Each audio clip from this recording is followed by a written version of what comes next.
superstar. Clashing cost AK-47 303 ndinema pistol 11 ndokupinza gehena kwete ku heaven 1 2 3 4 nyangwe muri 7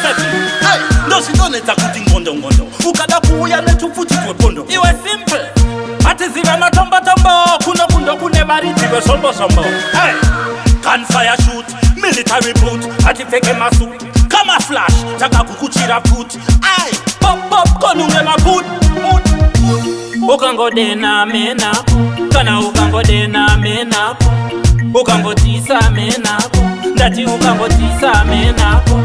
ukangodena menapo kana ukangodena menapo ukangotisa menapo iwe ukangotisa nemabala noita champidi gori vanhu vakafunga mishonga ya godobori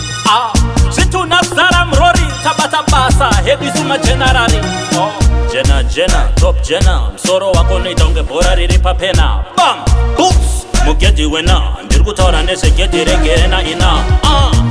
ukangodena menapo kana ukangodena menapo ukangotisa menapo ndati ukangotisa menapo ukangodena menapo kana ukangodena menapo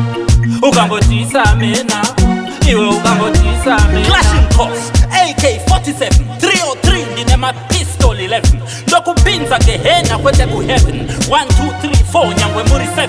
hey, ndozvinonetsa kuti ngondo ukada kuuya netufuti twepondo iwe simple atizive matombotombo kuno kundo kune varidzive sombosombo hey, ukangodena menapo kana ukangodena menapo ukangotisa menapo ndati ukangotisa menapo ukangodena menapo kana ukangodena menapo ukangotisa menapo iwe ukangotisa nemabala noita champidi gori vanhu vakafunga mishonga ya godobori zvitunazara mrori tabata basa hebisuma generari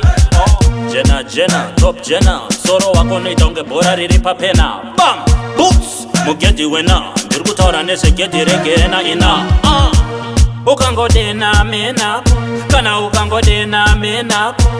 ukangotisa menapo ndati ukangotisa menapo ukangodena menapo kana ukangodena menapo ukangotisa menapo iwe ukangotisa menapo ukangodena menapo kana ukangodena menapo ukangotisa menapo ndati ukangotisa menapo ukangodena menapo kana ukangodena menapo ukangotisa menapo iwe ukangotisa